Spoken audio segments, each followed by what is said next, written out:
جنگ احد میں ہمارے پیارے آقا صلی اللہ علیہ وآلہ وسلم کا دانت مبارک شہید ہوا تھا؟ اور کیا حضرت اویس کرنی رضی اللہ تعالیٰ عنہ نے اپنے تمام دانت محبت میں شہید کر ڈالے تھے؟ اور کیا اللہ پاک نے اس واقعے کے بعد کیلا پیدا کیا تھا؟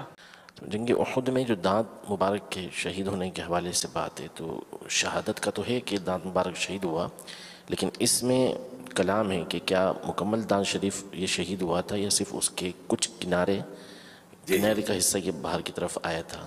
تو تحقیق ایک یہ ہے علماء کی کہ مکمل دانت مبارک شہید نہیں ہوا تھا۔ بیان فرمایا آپ نے کہ سرکار صلی اللہ علیہ وسلم کے وجود میں بھی کوئی عیب نہیں تھا، نہ کبھی ہوا عیب۔ یہ کہ دانت نکل جانے، یہ تو آدمی مطلب تھوڑا بدنما ہو جاتا ہے نا، تو دانت مبارک کے کچھ جز ٹکڑا وہ شہید ہوا تھا، اور اس سے حسن میں بھی اضافہ ہوا تھا۔ اور دوسرا جو اس میں کیلے کا ذکر ہے، حضرت اویس کرنی کے لیے کیلے کا درخت اگایا گیا۔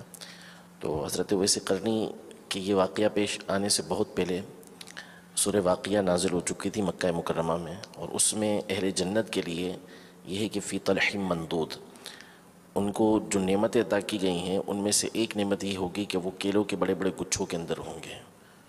تو وہ پہلے سے ہی کیلے کا وجود جو ہے وہ موجود تھا، اور بشارت بھی اس کی دی گئی تھی کہ جنت میں اہل جنت کو یہ نعمت ملے گی۔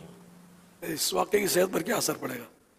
وہ تو جنت میں تھے جبھی تو دنیا میں آئے نا، کیونکہ یہ واقعے میں دعویٰ کیا گیا ہے کہ دنیا میں کیلے ان کے لیے آئے تھے جنت سے۔ جنت کی جن نعمتوں کی مثال دی گئی ہے اس کی کوئی نہ کوئی مثال یہ دنیا کے اندر موجود ہوتی ہے، تو سمجھانے کے لیے پھر وہ مثال دی جاتی ہے۔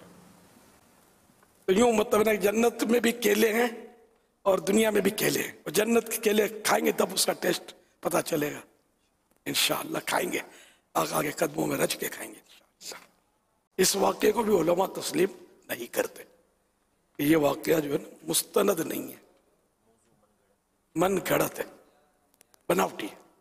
تو اس طرح کے بناوٹی واقعات بیان بھی نہیں کرنے چاہیے۔